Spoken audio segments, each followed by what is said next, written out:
Hey, so welcome back again. And as you can see, we just showed that video, and I am going to record. All right, it's already recording. And some of the speakers here in the webinar, Resilient Hudson River Shoreline Designs, you probably saw on that video of the CAD project. And we're going to just talk about the agenda now and move through that.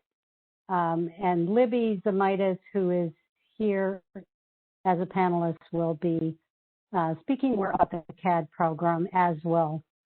And then you'll see the designs that came out of the CAD program, which is the objective of this webinar.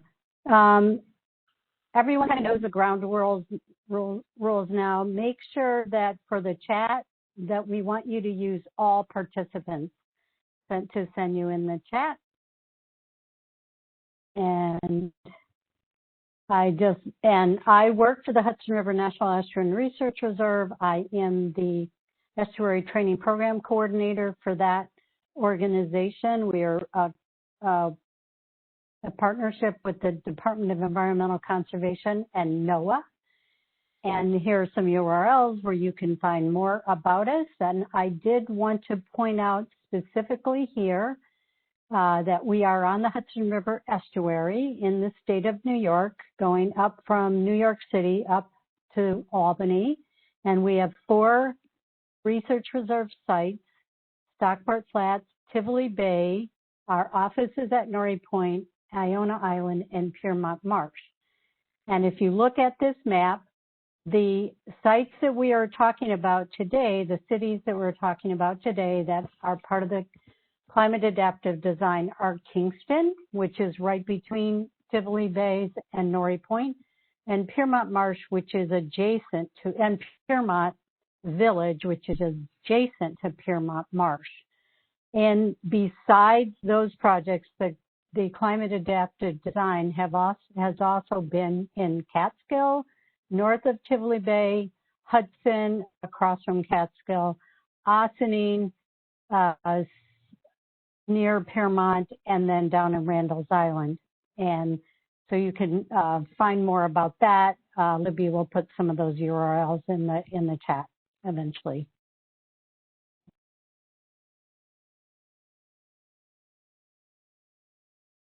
We started the Sustainable Shorelines in 2008, and this is our mission. We do provide credits, and these are the credits, and Angela will put in this link. If you want credits, you must fill this survey out so that I can submit your material. Again, this is the agenda. I'm Emily Hauser, the Estuary Training Program of the Hudson River Near, and then we are going to go ahead and hear from Libby of the DEC and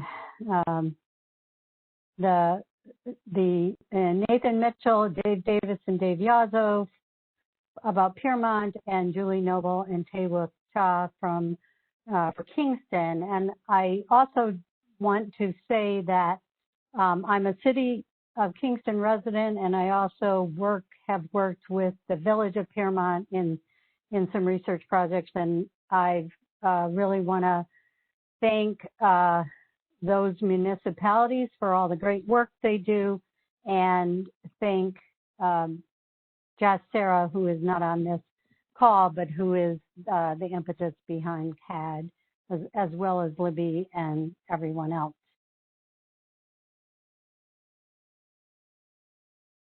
So the objective of today's webinar is so that you can understand future conditions, understand the creation of and enhancement of habitat, the physical and social and permit constraints of these projects, and the reasons for selection of living and structural components, and you'll hear about stakeholder engagement. Libby is going to go next, and she is going to talk about the CAD program in general. and she does not have any slides. So take it away, Libby. All right.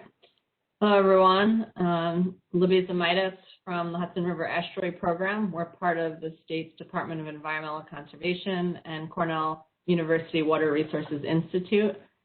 Thanks, Emily, for hosting this project today and for all of the presenters and attendees. It's pretty cool to see how many people are on. So the Estuary Program is a non-regulatory part of the DEC. We've been around for over 30 years to try to help decision makers and communities make good choices for the unique environment that is the Hudson Valley. I'm here in New Paltz, about 75 miles north of New York City, where our Region 3 office is. And I don't know if you've all been to the Hudson Valley or not, but it's a really special place. We're about 14% of the state's landmass, but we have 85% of the state's wildlife that occurs here.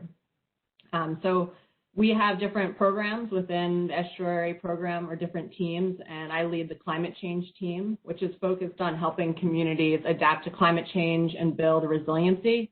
I'm trying to highlight natural and nature-based solutions, which you'll be seeing later on in this presentation. We work in a few different ways. We try to, first and foremost, support local governments on the ground. We help convene a flood resilience network, which is about 20 communities that are waterfront communities dealing with flooding, to bring them together to work together with our partners at Hudson and Consensus Building Institute, and Piermont and Kingston are some of the leaders in that program. We also fund Cornell Cooperative Extension to complete adaptation actions with communities on the ground every year. But we also work on state policy. We're involved in the state's Climate Smart Communities program, which is extremely well used in the Hudson Valley. I think about 30% of our communities are climate smart and 10% are certified climate smart. We're also trying to help incorporate some of these designs and concepts into the state's new Climate Leadership and Community Preservation Act. CAD, today we're here to talk about one of our programs, which is the Climate Adaptive Design Studio. You all watched the 5-minute video. I figured that was way better than seeing a lot of slides from me. But I think, for us, I met Josh years ago. He was doing a different studio in Kingston, and they were having their final review. And it was probably the first time that I saw community members actually light up and get excited talking about climate change. And I just knew right then and there that that's something we need to use. So Josh Sarah, the professor, has been really great, just a great partner who goes above and beyond to really try to help our municipalities here in the Hudson Valley. As Emily mentioned, we've brought CAD to 7 different communities. We've studied 9 different sites, and we hope to keep going for a long time. Because we have been running for about 5 years now, we have identified some strengths and opportunities for improvement. So we've really tried to review the program and see how we can improve it. It's really good at producing inspirational designs and inspirational concepts and starting a conversation, but it's not so great at getting down to, site level project design, things you could implement tomorrow.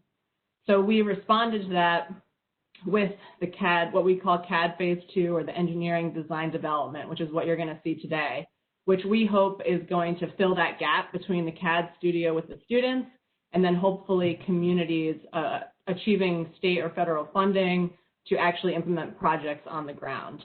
So the estuary program is really involved in the program as a whole, working with communities before the studio, after the studio, and trying to keep that momentum going. We do now offer CAD to any waterfront community on an annual basis, so we expect that we'll be opening up that opportunity again next year. At the end of my presentation, I'll share my contact info in our newsletter in case you want to stay on top of that opportunity and others. So now moving into what we're here to talk about today, I just want to thank NUIPIC, our funder, and my partner on this, Dan Miller. He's also one of our staff members, habitat restoration specialist over at Norrie Point, and then the permit staff and the many other staff that kind of collaborated with us on this. We decided to make it an RFP for design firms to apply for because we recognize that municipal capacity is an issue, especially in Hudson Valley. We have hundreds of small local governments, many that are very volunteer based when it comes to sustainability and climate work. So we wanted to test out, instead of having a community apply to a grant and provide match and do all of the administrative work, we wanted to test out having the design firm apply for an RFP and then partner with the community. So we still will be evaluating, how that went, but that was the idea. Piermont and Kingston were selected out of quite a few applications. It was really exciting to see interest in design firms from pretty much around the country. We designed the project to really focus, one, on the ultimate deliverable, which is 30% engineering designs of a CAD-inspired waterfront project, but also to make sure that the community and the designs are making some headway in terms of stakeholder engagement throughout the process, and then also working with permitting staff at DEC to make sure that these designs are somewhat feasible and implementable. So it brought up a lot of interesting questions and first-time conversations. And I think what you'll see is that each team took it differently and had different strategies. And it was really cool to see how both of them worked in different ways. Overall, I think we're really happy with this, especially as the first time. We're extremely happy. We really hope that the projects go on to final design and construction and that it helps communities get more funding. So now I'm going to hand it over to the communities and the design firms. First, we're going to hear from Piermont, and then after that from the City of Kingston. And for Piermont, we have Nathan is a trustee and the chair of the Piermont Waterfront Resilience Coalition, and we have HDR as the design firm, our Dave team, Dave Davis and Dave Yazzo. They'll be talking about their design for Piermont, and then after that, you'll hear from Kingston. All right, thank you.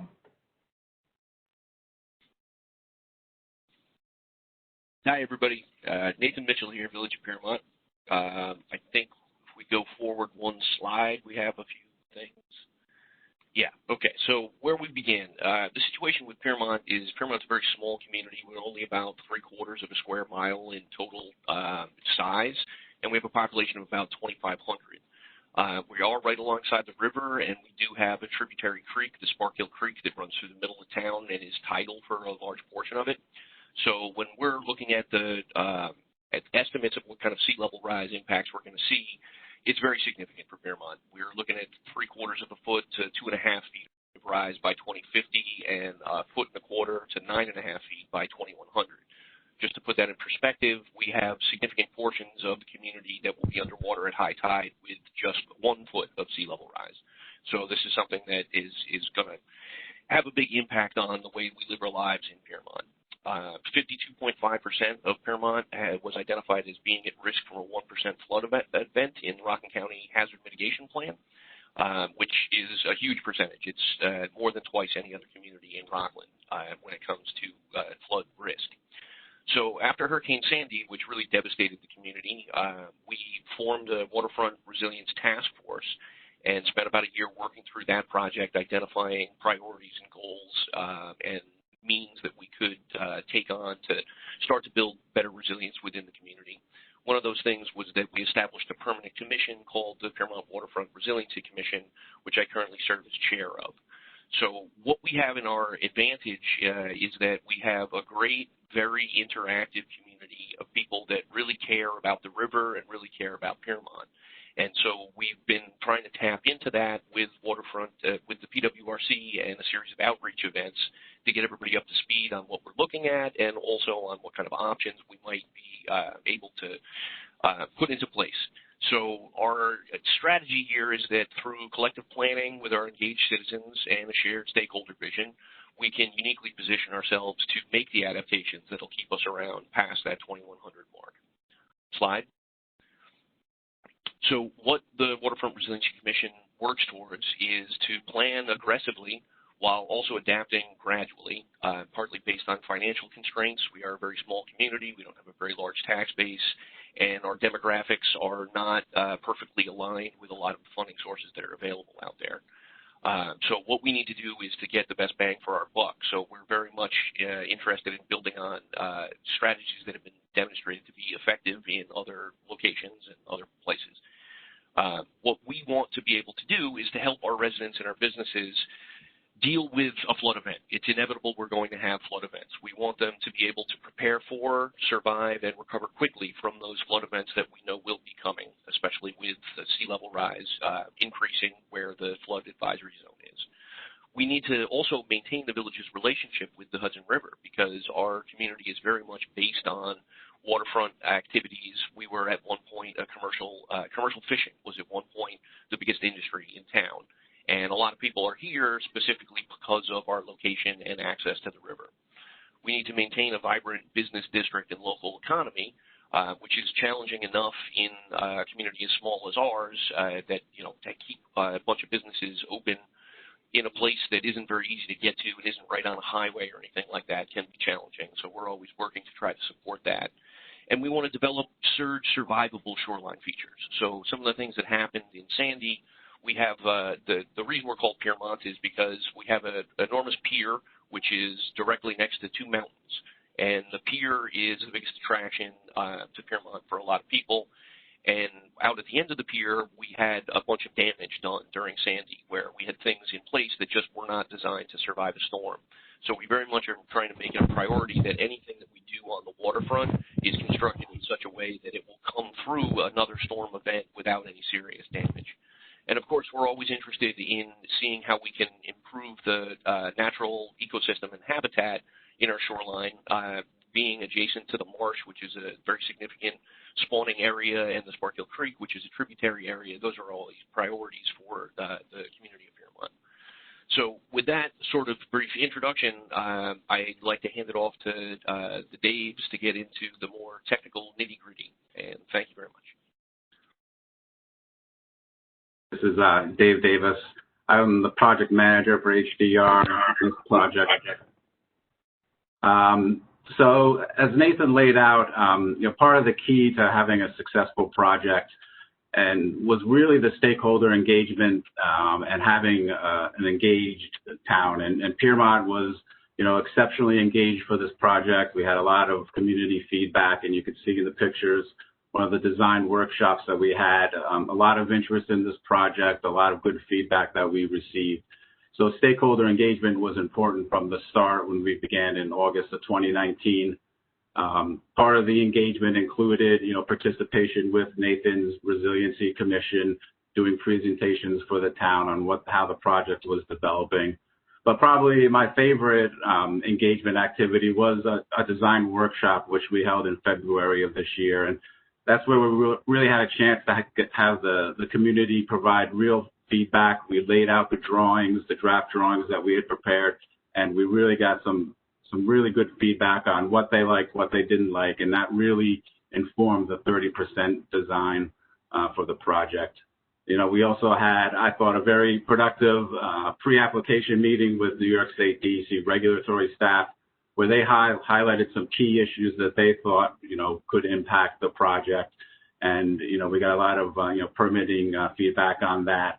And then we had the final design meeting where we really highlighted to the community that this was the first step, 30% design. There's going to be chances for the community to have future engagement on this project. And I thought it was really important, as scientists and engineers, if we didn't have the community support for this project, then it really would not go anywhere. Next slide, please. Just quickly, talk a couple of slides, and then I'll turn it over to my colleague, Dave Yazzo, to get into the real details. But for the design methodology, we followed the New York State DEC, regulatory guidelines for marine and coastal districts. It's laid out pretty clearly, the guidelines for this type of design. Our overall goal, as Nathan sort of touched on, was to come up with a project that improved coastal resiliency by protecting and stabilizing the shoreline. We worked on intertidal and subtidal features to really help with sort of attenuating the wave energy in that area. But then the project, we also had broader goals to try to improve habitat, improve water quality, create habitat for fish, birds, and other living resources. But also, touching on Nathan's point, we also wanted to be a design that promoted recreation, promoted adaptive uses, and really provided real value to the community. Next slide.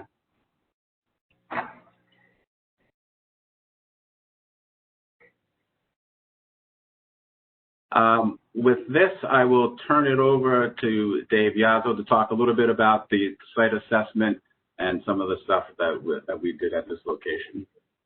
Okay, thank you, Dave. Yeah, I want to echo what Dave just said about the community engagement. It was outstanding on this project. Community served as a great sounding board for a lot of the ideas that we brought to them. But in addition to that, of course, we had to get on the ground and collect some data. So we did a site assessment in September of 2019. We spent a couple of days on site with a team of ecologists, hydrologists, coastal engineers, landscape architects, which collected some data to inform the design and to identify conditions as well as constraints and opportunities. We surveyed vegetation. That didn't take very long because there really is no intertidal vegetation on the site. It's such a high degree of wave energy because of the location of the site, sort of right in that apex between the pier and the shoreline. So not only do you have a lot of just normal wind and wave energy there, you also have a lot of reflection off the pier itself, and that really beats up the shoreline. However, we also had the opportunity to go on the other side of the Piermont Pier, which is adjacent to the Piermont Marsh Estuarine Research Reserve site, and we were able to identify some native and non-native plant communities growing there in conditions that would be similar to what we perhaps would create in our living shoreline. And we collected elevation and slope data, basically biobenchmarking, and we used that to inform our design. Next slide, please.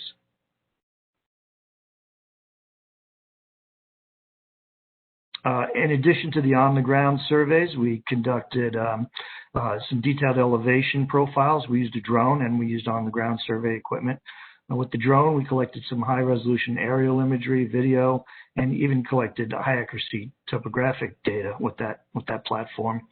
And then on the ground, using RTK GPS, we had surveys out to a wadable depth and even from a small boat. So we collected a lot of points, elevation points. And you just see here in the bottom image that sediment gradation.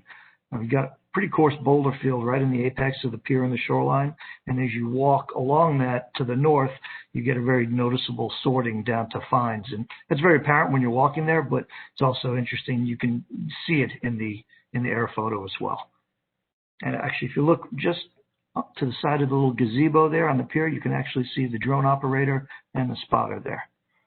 Next slide, please. This isn't the final bathymetric profile, but this shows the distribution of the points that we collected. And just want to point out here that not only did we collect points on the water and on the shoreline itself, but we collect a lot of points in sort of the man-made features. Curly Park, the parking lot has a lot of drainage and flooding issues, and all these are elements of the design as well. It's not just the living shoreline, it's the community infrastructure. As Nathan pointed out, Piermont is an important tourist attraction in the Hudson Valley region. A lot of people come here, so a lot of our design had to incorporate concerns about public access, recreation, education, and other features other than just the shoreline itself. Next slide, please. Here's the design. I don't have a lot of time to go through extraordinary detail on this, but there are a few things I want to point out. We tried to make it as spatially complex and interesting as possible. Of course, spatial complexity enhances sustainability and resiliency in nature. So we tried to maximize that to the extent practical. A lot of the design did take cues from the CAD design studio students. There were some really interesting and innovative elements there. We tried to incorporate those wherever we could, keeping in mind the issue and the ability to permit these and materials and logistics and other aspects of the feasibility of some of those concepts. One thing which we noticed when we were out on site was the presence of a relict pier, a jetty really, projecting to the north outside from the pier itself. And you can see we've incorporated that as a major element of the design, expanding upon that, building it up, elevating it, and even putting a sort of a hook on the end. That was something we weren't really that aware of until we got out in the field and saw it and then confirmed its presence and extent with the drone imagery. Those little clusters along the side of the jetty are reef ball fields.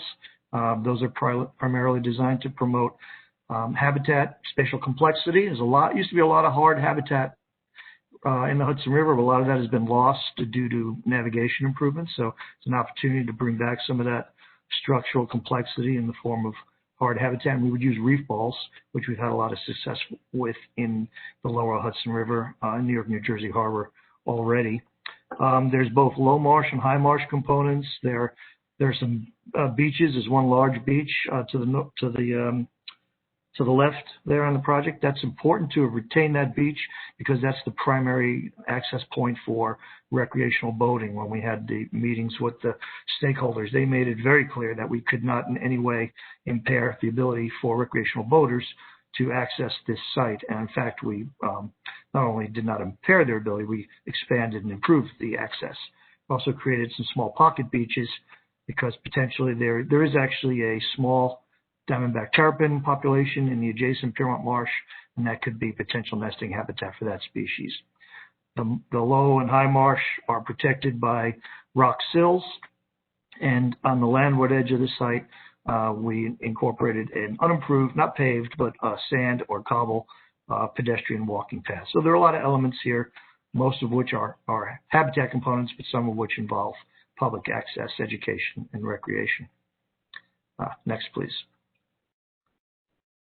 As I mentioned, we like reef balls. We've used them successfully on some projects in the Hudson Valley before. We specified two size and height profiles for this particular application, and the idea here is to put out some substrate that could be used immediately by fish and swimming organisms. Other blue crabs, for example, are abundant in the area. They like structure, and also as an attachment point for epifauna like oysters and rib mussels and tunicates and then whatever other suspension feeders may decide to occupy that habitat. Now, originally we were very keen on oysters because there is a lot of oyster restoration taking place in this region of the river, just on the other side of the river, association with mitigation for the reconstruction of the Tappan Zee Bridge. However, looking at the long-term salinity data for this exact site, and happens to be a recording station at the end of the pier. The salinity in these shallow areas is just really a little low for oysters. It's in the 6 to 8 parts per thousand range as an annual average. And the oysters that do occupy this region of the Hudson River tend to occupy deeper habitat than they would normally be found in the Northeast. They're in the channels, basically. There's a lot more of them than were imagined. We found this out while we were working on the Tappan Zee Bridge project. So we kind of gave up on the idea of oysters. We were going to put out cages of oysters to sort of promote spawning and settlement on these structures, but we took that out of the 30% design and thought, well, if the oysters want to come here, maybe they can come from, the populations on the other side of the river, but we didn't really have a lot of hope for that. As it turns out, Nate last week sent us some photographs of the floating docks at a marina adjacent to our project site, and they were absolutely full of oysters. So as it turns out, there's already a naturally settling population of oysters on hard structures immediately adjacent to our project site. And so now we're a little more hopeful about oysters as a component to this project. And what I'd like to do is work with Nate and some other partners, presumably in the area, to maybe put out some settlement structures, some experimental substrates, and see if we can't get a better sense of how oysters would occupy these habitats, whether they would survive, what the growth rates might be, and especially if they can overwinter in this area. So a little more optimistic now about oysters, just based on some new information coming in. Next slide, please. I don't want to go into too much detail on the engineering specs, but I did want to point out that we designed the jetty, the reinforced jetty, keeping in mind the DEC's 2050 median projection sea level rise of 16 inches. We also had to be, like I said, mindful of putting in too much rock fill because that triggers some permitting concerns. We already had discussions with the permitting authorities on this, and we feel like we're in a good place with that. But again, the design reflects that. Ultimately, as we get to the 90-100% design, we'll be using wave attenuation modeling to further refine the specs here. I think this presentation is going to be made available to all participants by Herner, and so hopefully you can go in and really study these diagrams if you're interested in more detail. Next slide, please. Same thing with the preliminary design of the living shoreline itself, which integrates with the jetty, incorporates a low rock sill. Again, that elevation was selected based on title datums and guidance documents provided by New York State, and also some really good guidance documents we got out of Virginia from the Virginia Institute of Marine Science. But again, there's low marsh and high marsh elevation zones. It's a mix of native low and high marsh species. And like I said, it would integrate with the existing seawall. And again, if you have a chance to look at this presentation afterwards, if it's made available, you can get in here and really study the slope and the elevations and other criteria. Next slide, please. In addition to the studies, the field studies and the design, like I said, we had to keep in mind the access for recreation. It was very important in the town of Piermont.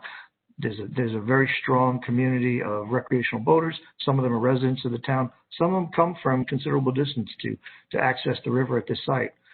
There's a crew boat team. There are a lot of folks who use kayaks and canoes. So, as I said, our design incorporates an expanded and more easily accessible beach and a clear path out to the river, unobstructed by any of the habitat.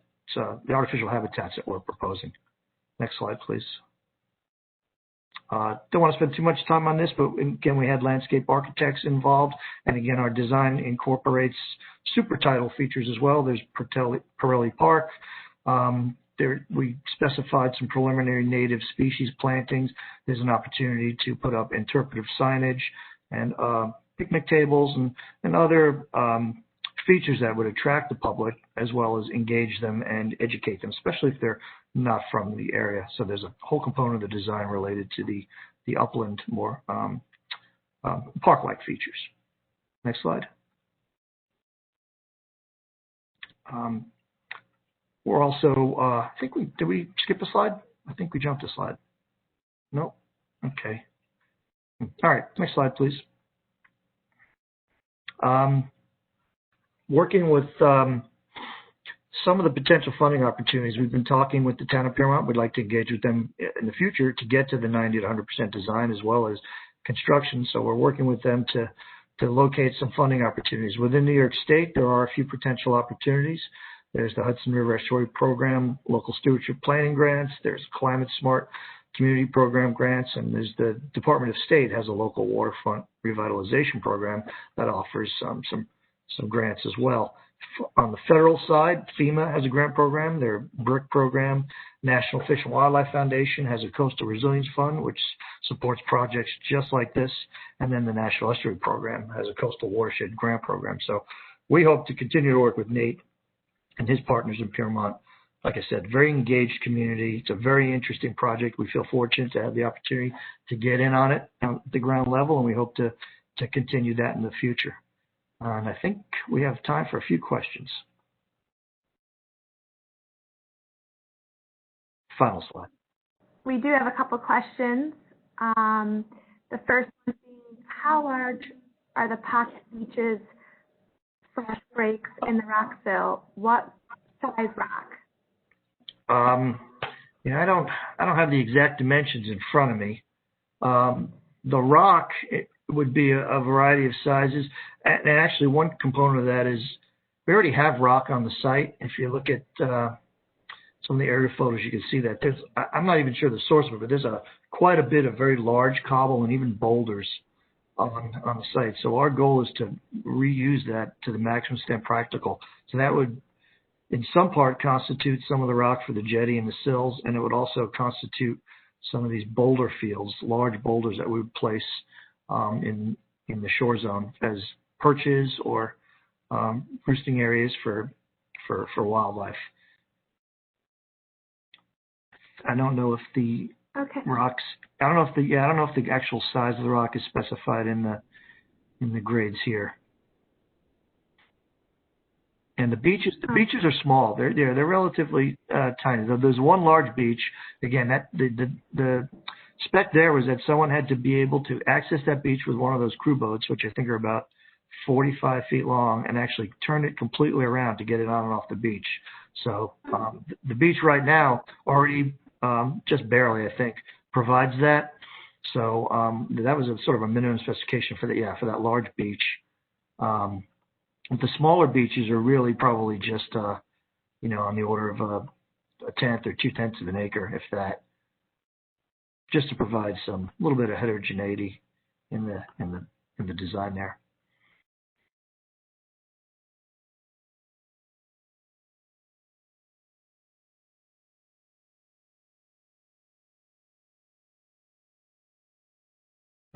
Sorry, Dave, though, I failed to put one of your presentation slides up, so I'm showing it now on my screen. And so I was just going to ask you to talk about it. Okay, so it would be the previous one. Yep. Right, it would be implementation. I mean, that's okay. I guess the point of that slide. There it is. Yeah, so like I said, we're at the 30% design phase. The next phase, of course, is to go to 90, 100%. We hope to be engaged in that process and assist the village in securing funding to get there. And then also, I just wanted to mention the importance of adaptive management. We envision once the project is built, we envision the typical at least 5-year adaptive management approach to identify whether supplemental plantings will be necessary or whether other maintenance requirements would be needed to ensure the long-term success of the project. We don't want to build something that's going to require an excessive amount of tinkering and maintenance because, again, as they pointed out, the village is a small town. It doesn't have endless resources to maintain these projects. We want something to be as self-sustaining as possible, but this is where the adaptive management comes in. And again, we hope to continue to partner with the village to see that along. Thanks, Emily. Okay, great. We do have one more question, and they were curious about why only a 30-year sea level rise was considered. Was this due to funding limits which constrained elevation? Is Dave Davis there? Dave, do you know the answer to that one? Because to be honest with you, our coastal engineer is not on the call, so I'm not sure. I'm not sure if that was all that was available or. Okay. To that question, I have a little bit of a thought on that. One of the things that we didn't touch on so much in this presentation, but that was very apparent in the stakeholder engagement process, is that this area, the visual impact of this project was a very big concern for a lot of residents. We have a large luxury condo that's directly adjacent to the site, and part of the reason that people bought those condos was because of their view.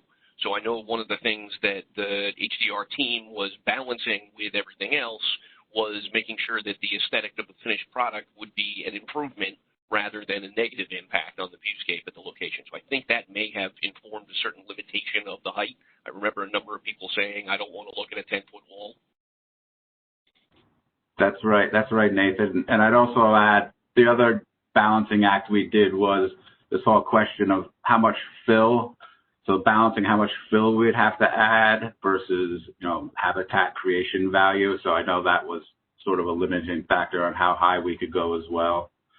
But like Dave mentioned, I mean, it was a 30% design, so I think there's going to be future opportunity to reevaluate, what's the best elevation, all things considered. Okay, great. And we do have a couple more questions. This one might be a good follow-up. It doesn't appear that the wetlands will be able to migrate with sea level rise. How do you propose to sustain the wetlands? And then they followed up with saying, did you consider minimizing your intertidal marsh and maximizing your high marsh so that the high marsh will convert to intertidal marsh over time? Yes, and that's probably exactly the answer right there. And that'll be probably brought out more in the 90% design. Yeah, the problem here is, while we're obviously acutely aware of the sea level rise and the ability of wetlands to migrate inland, we don't have a lot of opportunity here for managed retreat. It is an actively frequented area for recreation, and there's a lot of hard infrastructure there, like the parking lot, like Pirelli Park, like the pier itself. So unfortunately, yeah, there really isn't a lot of opportunity to provide for those wetlands to move inland much. So that is going to constrain the life of the project.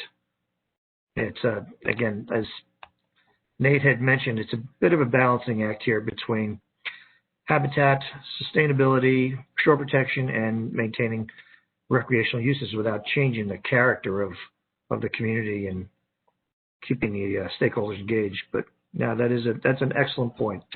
There isn't that much opportunity for managed retreat here. The one thing I would add to that, Dave, is part of our overall objective and design was to come up with a stepwise approach to the restoration. So this was really viewed as like project number one in an overall design. And, you know, we did come up with ideas for future 50 years down the road, 100 years down the road. There could be opportunities for, you know, addressing that bulkhead and changing that slope as well. But for this first stage of the project, we just, you know, didn't get into that too much. But I would say there's going to be future opportunities to build upon this first step.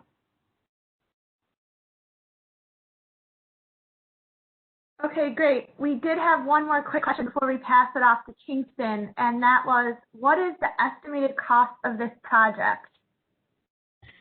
To build it, $2.7 million, and then with the permitting, we estimate about another $350,000.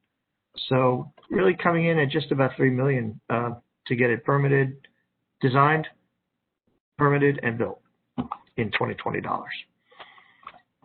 Okay, perfect. Hand it over to Emily. Okay.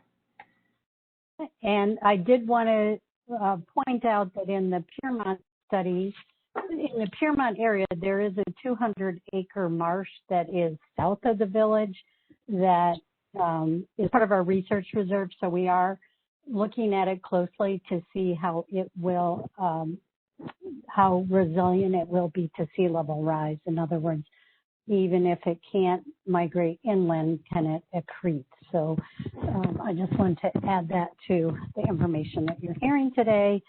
And I will also point out that in Kingston, as you can see from this aerial view, the right-hand corner in the photograph is also an important tidal wetland.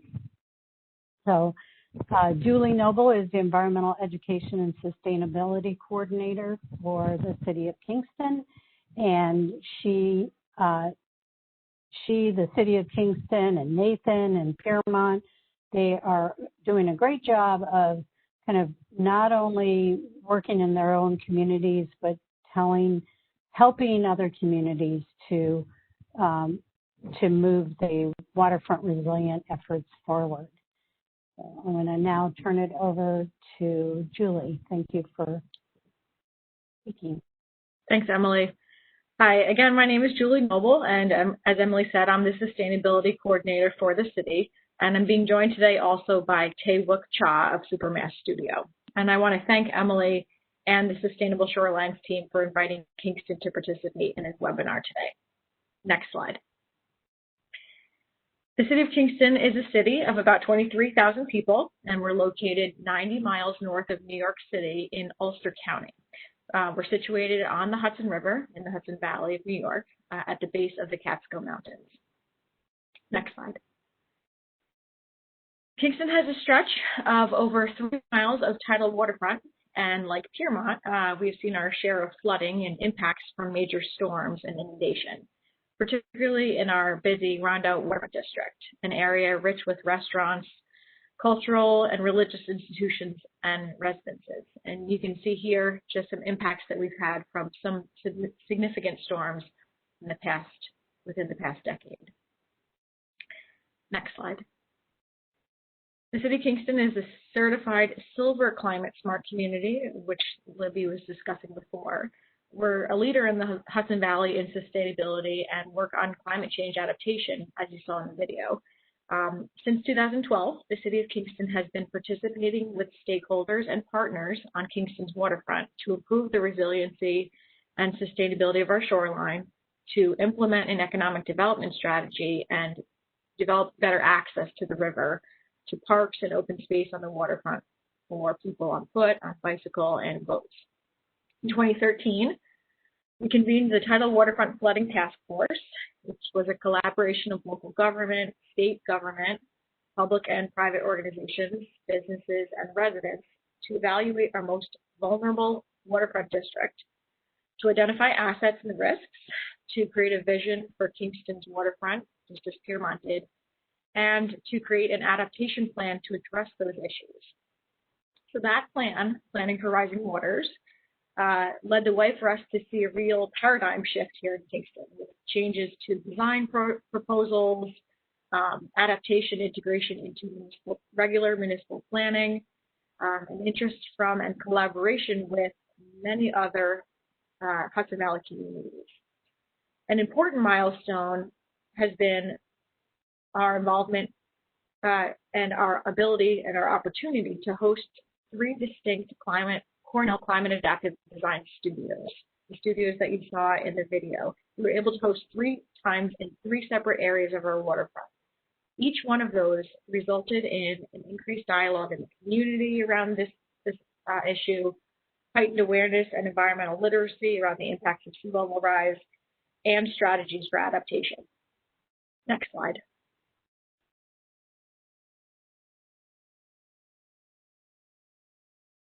So with the support of several agencies, including the Department of State, the Office of Parks, Recreation, and Historic Preservation, the Department of Environmental Conservation's Hudson River Estuary Program, and UEPIC, the city has nearly a dozen, as we speak, active waterfront projects, from planning to design to construction.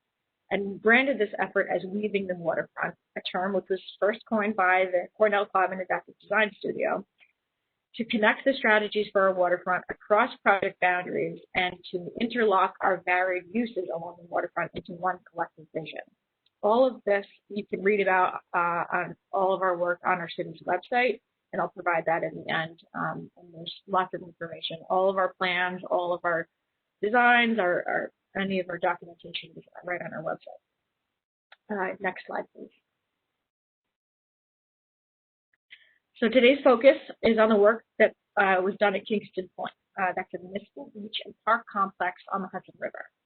The work for the Climate Adaptive Design Project was done in 2019 and 20 by Supermass Studio with E-Design Dynamics and Emphasis Design. The presentation that Taewok will present following this will be an overview of the final preliminary design.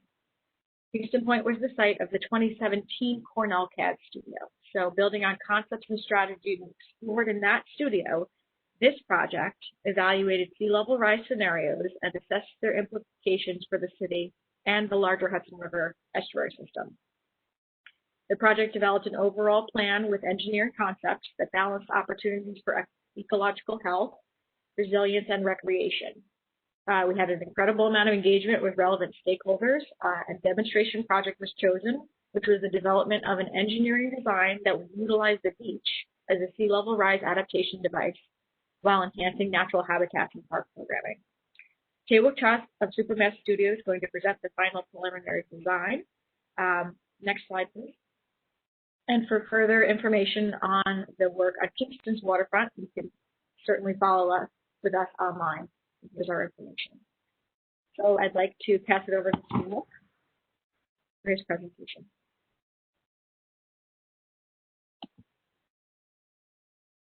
Taewok, I gave you, you're able to present now, so you can bring up your slides, your screen, share your screen.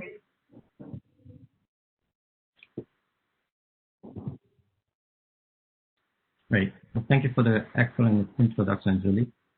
Good afternoon. My name is Taewok Cha, a principal at Supermass Studio.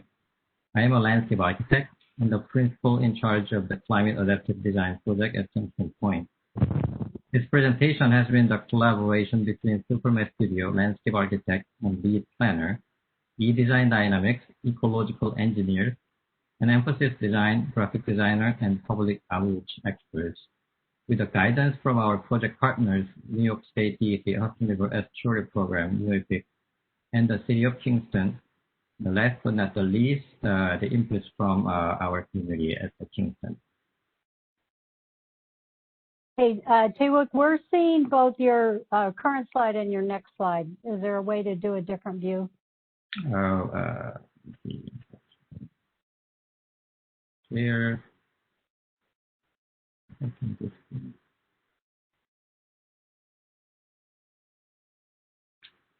You see the full screen?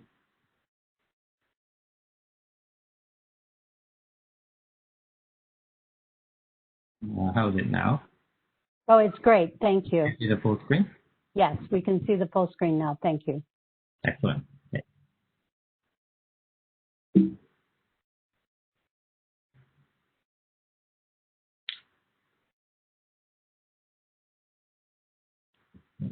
Okay. So this is Kingston Point in Kingston, New York. Kingston Point is primarily a public recreational and preserved natural area on the Hudson River and serves as a major recreational and natural resource asset for the city of Kingston. Kingston Point, as Julie mentioned, was also the site of the Cornell University's Climate Adaptive Design Studio in 2017, where the students explored the ideas for mitigating the sea level rise impacts. Building on concepts and strategies explored in the CAD studio, this project evaluated sea level rise scenarios at the point and assessed the implications for Kingston and the larger Hudson River estuary ecosystem.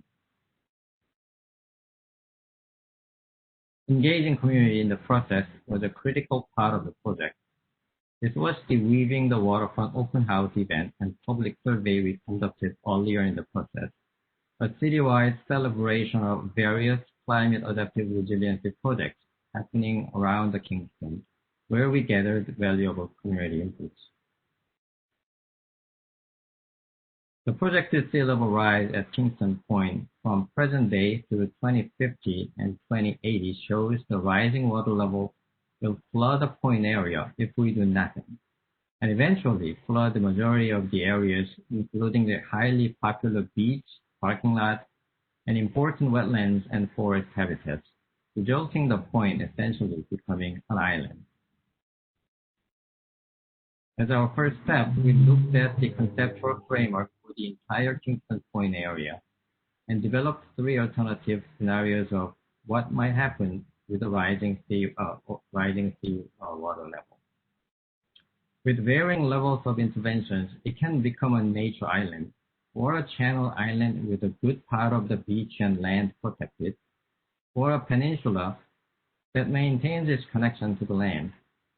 These scenarios are preliminary and need further study, but they will serve as the initial guidelines for future development of Kingston Point. Based on these 3 scenarios, Kingston Point Beach was selected as the site of the pilot project with the highest potential for flood mitigation, habitat protections, and recreational opportunities. This is the site of the pilot project, the beach. This is pretty much the only river beach accessible to the general public on the Hudson. This is important because this is where you get connected and experience the larger ecosystems of Hudson River estuary. The beach is set between 2 high grounds with well-established forests. If we raise the beach and reinforce it, the beach can effectively function as a levee to protect the land behind. The section study shows how the sea level rise by 2080 can be mitigated by connecting the 2 high grounds of upland forests on both sides of the beach. You can see on the upper section. Based on this idea, we developed 3 design alternatives of raising the beach and incorporating additional beach programs. Through online community outreach and public survey, alternative 2 in the middle, linear terraces, was selected as the most preferred direction. This is a diagram that shows the idea of climate adaptive operations. If we do nothing, sea level rise will claim most of the beach underwater by 2080. By adding a series of raised terraces with reinforced edges, we can connect between the 2 high grounds and create a kind of levee that provides protection from the future sea level rise.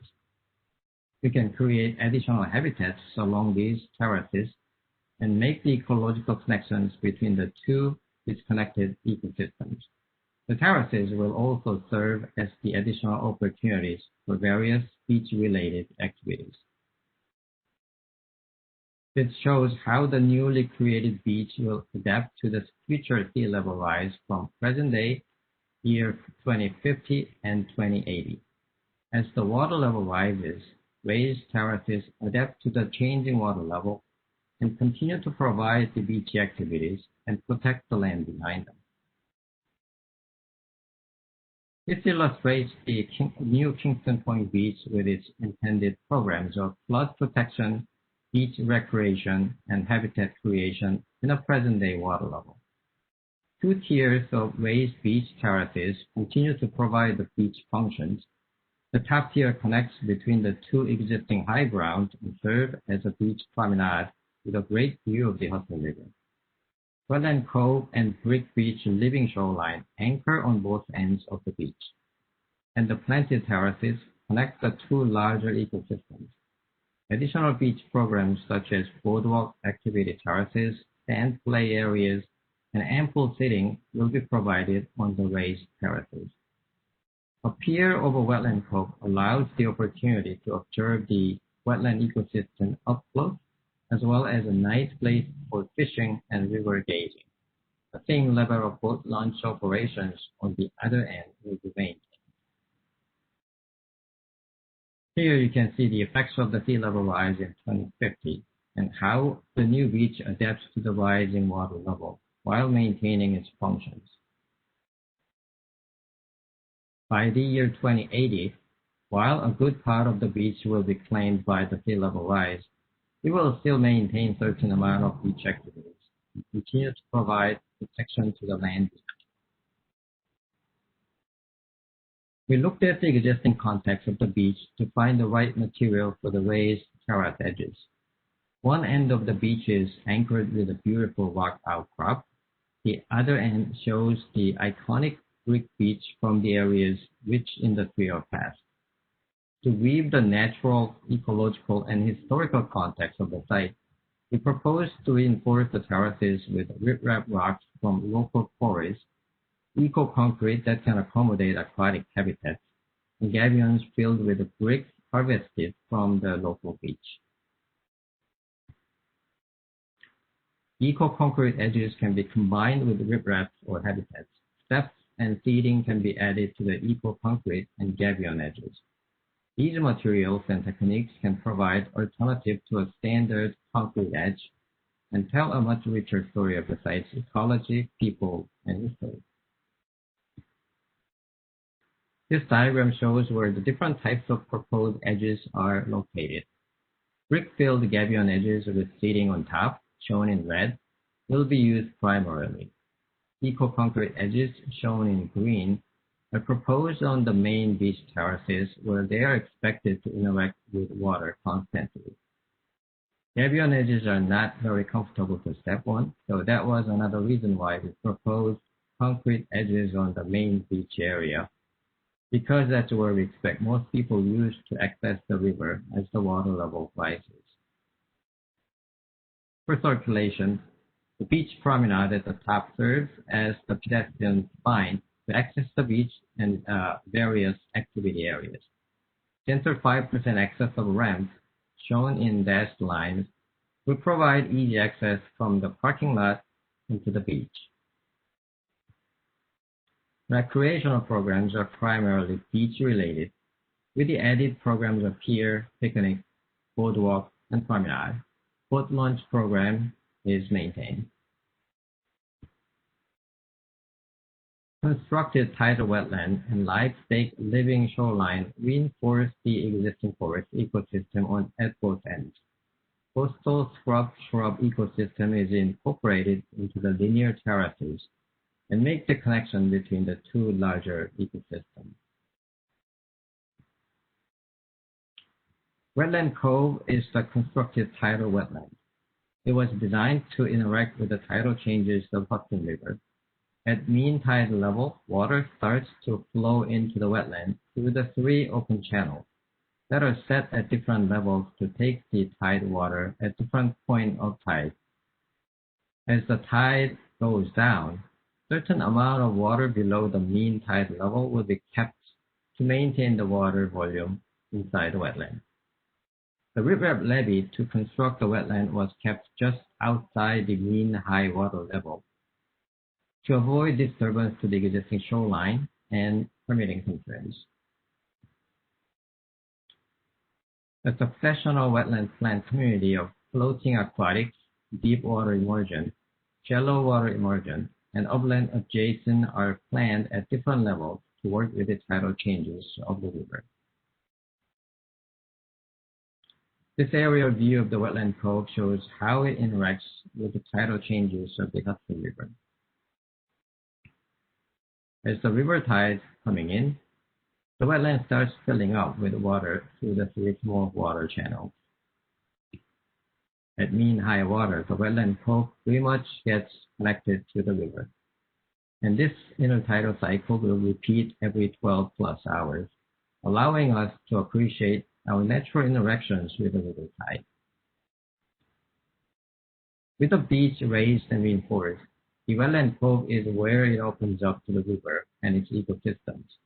We want this to be a place where it tells the story of the Hudson River and its ecology and how they are connected to us.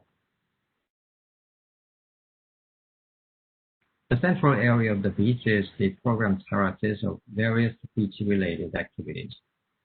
While the core purpose of the project is flood mitigation, this is an opportunity to add more diverse activities to convert a simple beach into a more fun and exciting beach destination. This illustrative section of the beach terrace clearly shows the idea of how the raised terraces maintain the current beach function while providing the necessary flood protection. Eco-concrete that provides aquatic habitats is proposed in the lower tiers, where they expect to interact with water more frequently. This is also where we expect most people to access the river, so the concrete edges provide more comfortable surface to walk on. Planted terraces are linear and narrower. While it does not offer the same spacious beach like the beach terraces, they provide other functions such as boardwalk, activity terraces, sand play for children, habitat gardens, and plenty of seating for river gauging. The upper promenade is where you have the best view of the river, and there will be plenty of long linear benches for seating. Gabion edges filled with local bricks will add more seating and tells the story of the site's industrial past. People will enjoy more places to sit, walk, and play on the planted terraces. Beach terraces maintain the core functions of the beach, including beach volleyball. You can see how the spacious beach terraces turn into more linear planted terraces and eventually connect to the existing forest habitat in the background. As the sea level rises, the lower beach area will go underwater by 2050, but the raised beach terraces will maintain its beach functions. By 2080, the lower tier terrace will get flooded, but leaving the upper tier terrace and the promenade still protected. Being the only public beach on the Hudson with a boat launch, it was important to maintain the existing boat launch operation to general public. We proposed to maintain the same level of operations that people currently had while raising the beach to protect from future flooding. To achieve this, we proposed a two-phase approach. In phase 1, we will raise the high point of the boat launch to the level of 6.28. Why 6.28? That is the level that is 1.5 feet higher than 2050 mean high water level, and still keeps the approach from the parking lot to manageable 3% slope. That should give enough protection to the land until the year 2050, while allowing trucks to easily access the boat launch. Phase II kicks in the year 2050 to prepare the area for sea level rise in 2080. Part of the parking lot will be raised to the level of promenade, and the opening at the terrace will get closed off for the full protection of the land. You can see how it works until 2050 by just slightly raising the boat launch ramp. For a full protection in 2080, part of the parking lot will be raised and the opening at the terrace will be closed off. Adjacent to the boat launch is the brick beach. We propose to create a living shoreline using live stakes in this area to connect to the existing forest habitat. Live stake is a technique of establishing a plant habitat by driving wooden stakes into the ground. Mixed species of willows can be used in more upland areas above the mean high water level. Buttonbush can establish an effective habitat in more wet areas below mean high water level. The existing brick beach likely supports more macroinvertebrates than the adjacent sandy beaches, as the bricks provide more surfaces and protection from wave energy than sandy beach. By preserving the brick as a substrate and adding in shrubs and herbaceous plantings, the habitat value of the area can be further improved. We believe the new Kingston Point Beach will be remembered as an exemplary place of diversity, inclusion, adaptation, and resiliency. It addresses the impacts of climate change to our natural ecosystems and to our community and recognizes the need of both to cope with the sea level rise. The couple in this view was reading the story of the beach on the integrated sign. With a full view of the raised beaches and the constructed wetland, we'll never take the gift of nature as granted. Here you have the full view of the new Kingston Point Beach. You can clearly see how the terrace beach is stepping up to form a levee to protect the land, how the constructed wetland opens up and connects to the river, and how the linear terraces connect the beach to the larger ecosystems of Kingston Point. In conclusion, this is the Kingston Point Beach today, a well-loved and well-used simple beach that may get lost forever if we don't do anything. And this can be the new Kingston Point Beach tomorrow, a better protected, more diversified, more ecological, and more exciting destination that protects its ecosystem and attracts people in and around Kingston for years to come. As the sea level rises, our children will learn how we adapted to the changing climate and how we worked with the rising sea level to protect our land and shorelines and ecosystems at the Kingston Point Beach. For next steps for permitting and budgeting, joint permit is to be issued by the Army Corps and the New York State Department of Environmental Conservation. Joint permit application has to be prepared for New York State DEC Region 3, U.S. Army Corps of Engineers, New York State Department of State, and New York State Office of General Services. Additional permits will be required in relation to the specific interventions along the Hudson River shoreline. This includes protection of waters permit, wild, scenic, and recreational river system permit, construction, reconstruction, or expansion of docking and mooring facilities and waterfront activities application checklist. We estimated preliminary design cost to be around $3.16 million with the 30% contingency due to the early state of the design. So this concludes our 13-month process with this project. We started in August 2019, held the Weaving the Waterfront open house in October last year.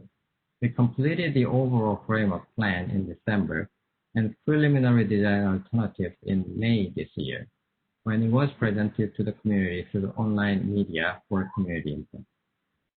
September this year, we completed the final preliminary design of the pilot project based on the community input we received.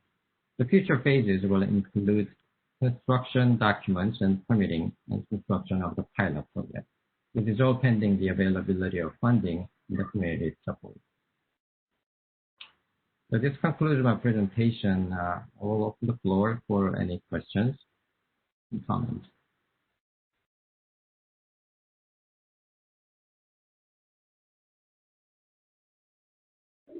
Much for that presentation. We do have one question so far.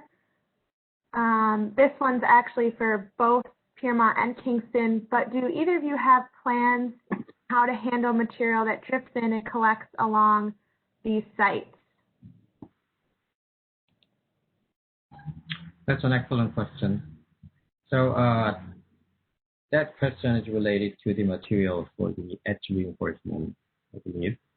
And as I showed, there are a number of different materials proposed along these edges. So the gabion edges, the brook-filled gabion edges, interesting choice because it tells the story of the site's industrial connections. And that's probably where the debris may get collected. But we believe this is a beach where the wave coming in and out and some of the plant materials, shales, those things get caught in the rocks along the beach, in this case, gabions, may be part of the whole river hydrodynamic system. So we are okay with it. If there are some of the trashes gets collected, they will be cleaned out and maintained. But for the stepping issues, that's why we propose these the concrete edges on the beach terrace side, where most people are expected to access the river, and the narrower side where it's more proceedings and reinforcement proposed with these gabion terrace edges.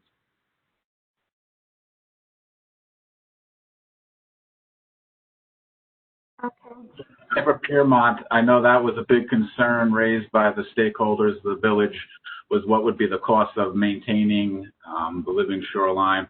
So we tried to be cognizant as best we could of that in our designs to try to not make it, a collection point for debris. But I think inevitably there will be some maintenance that the village or the site owner will have to maintain over the years to keep it clean and fresh.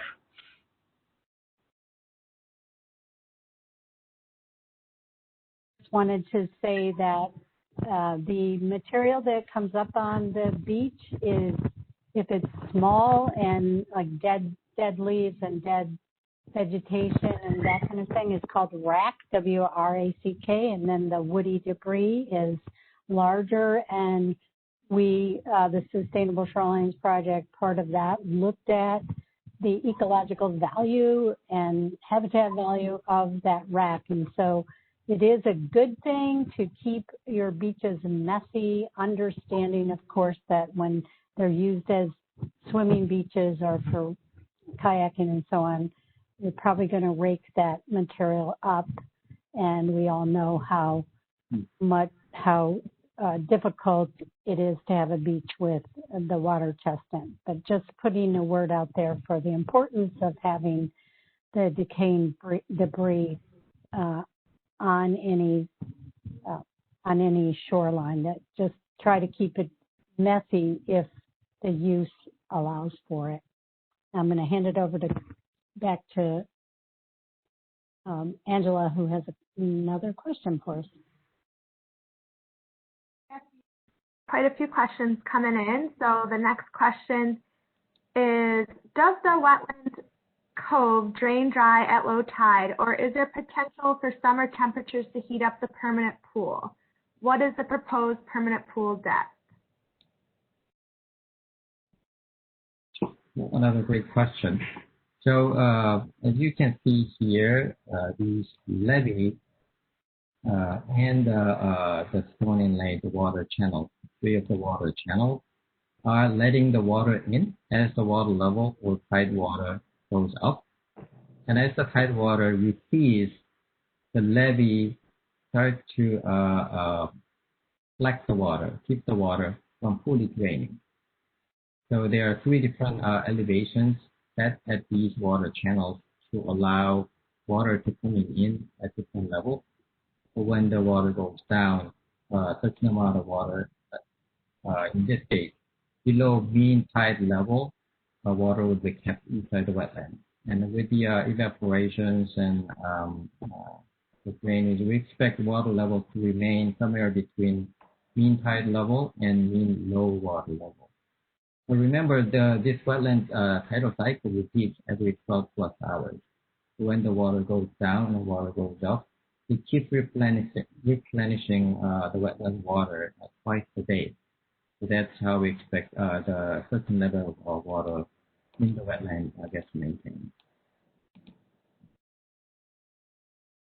Okay, great. We have a question here about large trees. Was there any consideration of adding large trees or other sources of shade? The large cottonwood that is currently on the beach is a place that people congregate under for shade. Well, that's a great question related to the usage of the beach, which we hear about. We did not put large trees on the beach area. The beach was kept mostly as is, but we put a few shade trees. And a good example.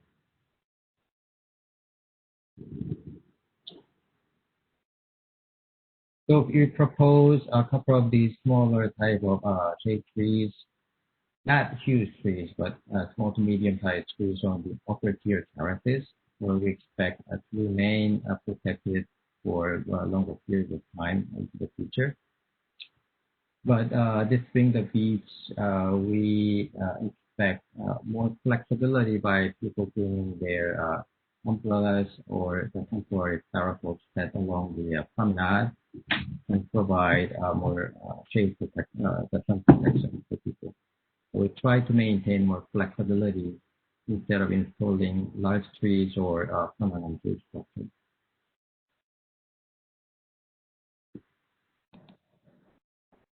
Okay, next question.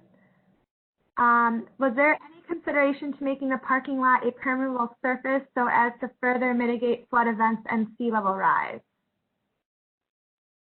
That's a great comment. The parking lot itself was not part of our immediate scope. That was because of the budget constraints. So we limited our interventions outside of the parking and existing roadways, focusing on the beach area only. So in the phase 1, 2050, all we propose is slightly raising the ramp to the beach area, just enough to protect the parking lot from the flood until 2050. And after 2050, when the phase 2 kicks in, that's where we propose to fully raise the beach to the level of promenade. Fully raise the parking lot to the level of promenade and close off the gap in the levee area. And absolutely, because this is in the future at a conceptual level, we did not specify material. But when the time comes to redo this parking, certainly the permeable asphalt would be a very preferable solution.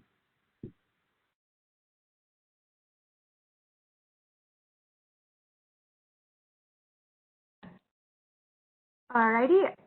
One question about stakeholder engagement. How did the stakeholder engagement process change or alter your approach or philosophy for the project design?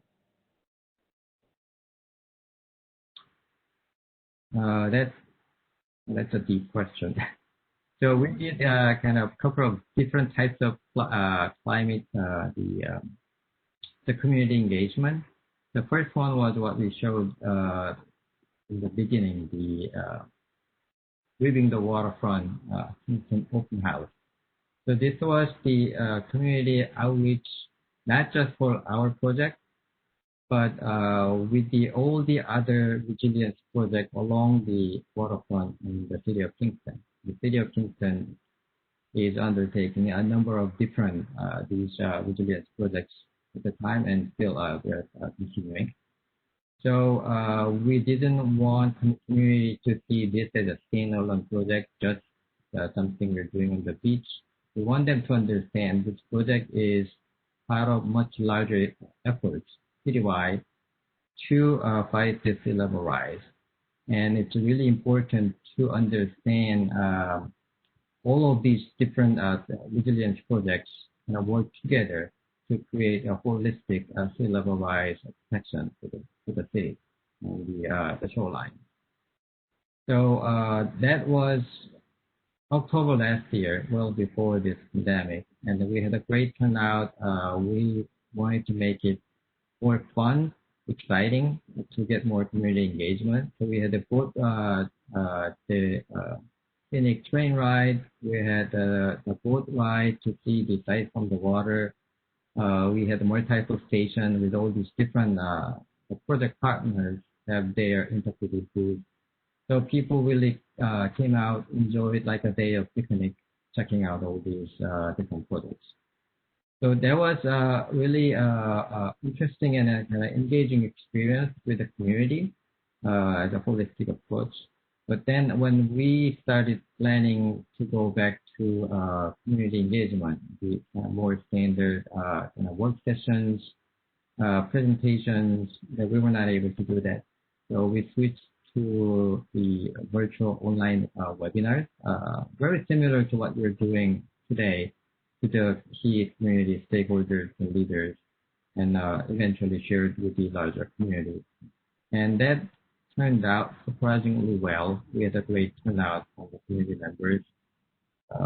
Probably also has to be the time where people were really depressed, kept it in their rooms, didn't really go out much. But seeing a new beach happening and planned for the future was exciting to people. So we felt really good about how community got engaged throughout, even through the virtual process.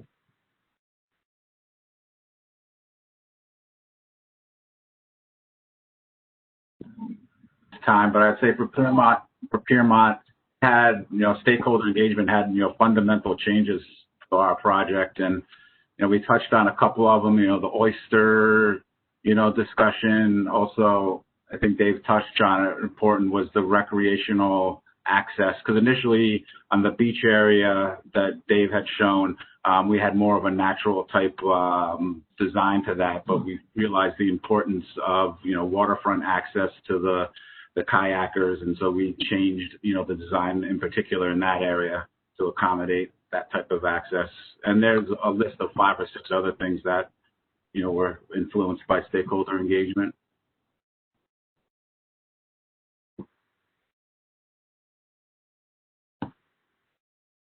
Oops.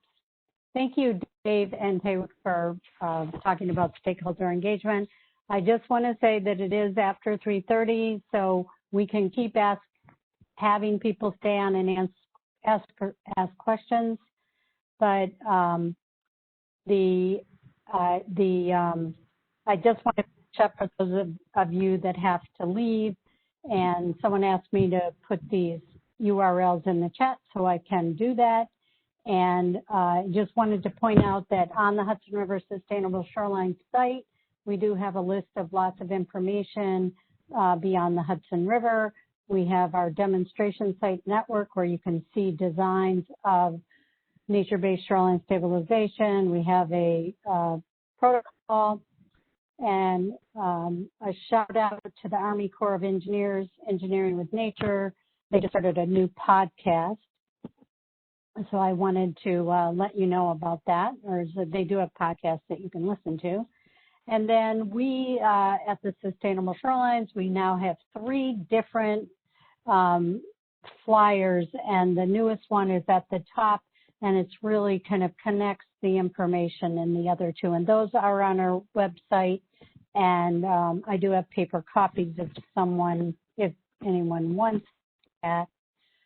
I think people are waiting to find out about the survey for your professional design credits, your professional credits. you need to fill out this survey, and we can put it back in the chat. The presentations and the recordings will be up on the same site where you registered today. Please take the evaluation. It's really important for us, and it will pop up on when you leave. You should see it. So just be really careful when you leave and look for the pop-up for the evaluation. I'm going to just hurriedly thank everyone again for taking the time to plan and present today and for all the work that you have done. So I want to thank Libby and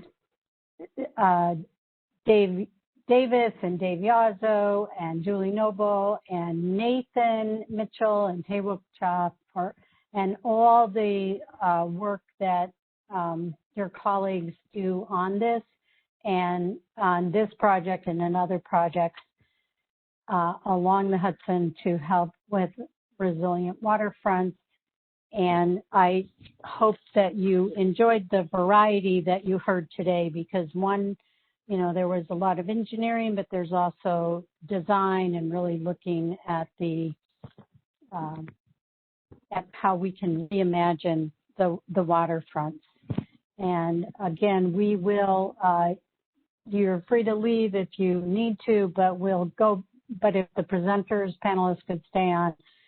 Angela, who I really want to thank, Angela is doing all the background work for me right now, and so I really appreciate her helping with the questions and so on.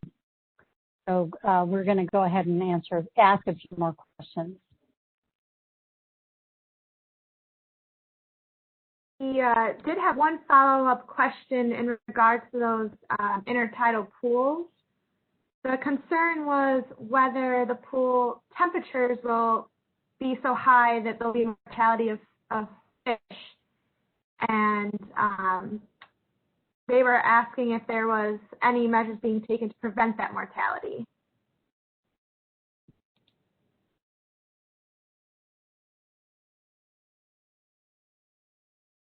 For preliminary design level. So when we get into the next level, the actual depth of the water will be considered, and certainly the sunlight penetration into the water will be one of the factors. But we will maintain make sure the water depth is maintained to prevent the temperature increase in the wetland area.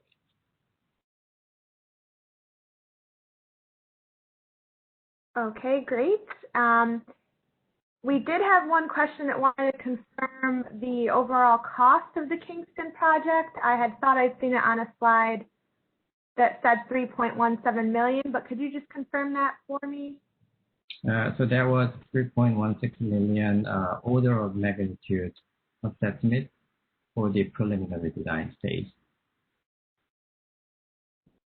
Okay, great. And then the last question I have was just about stakeholder involvement and wondering if the stakeholders at Kingston Beach or in Piermont, if you actually went to the site and talked to the users, and if they were the people involved with that stakeholder feedback. And Julie, yeah, maybe Julie, this might be a good question for you. Taewok was mentioning one of the events that we had was the Weeding the Waterfront event, and that was held right on site. So participants from the beach could have come over at that time. We also invited, we had, in addition to public meetings, we also had a stakeholder meeting where we invited regular users of the beach, both passive and active, so people that were involved in, surfing off of the beach, launching boats off of the beach, folks that use the pavilion, the area there. And so we had a specific stakeholder meeting to gather that input as well. We didn't walk up to the beach and walk around and ask people opinions, but we did have some organized events.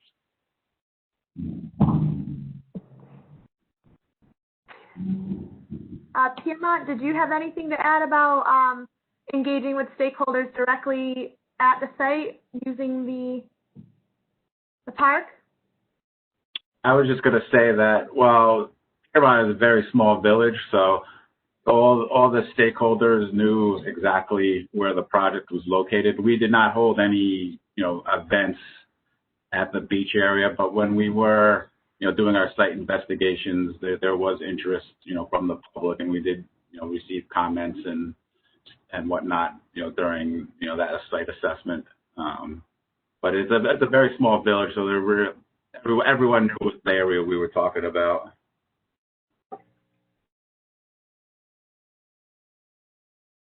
That's it for the questions. Thank everyone for attending today in this series that we started in 2016. And I want to, again, thank all of our speakers and wish you a wonderful weekend and a happy Thanksgiving. Thank you. All so much. Thank you, everyone.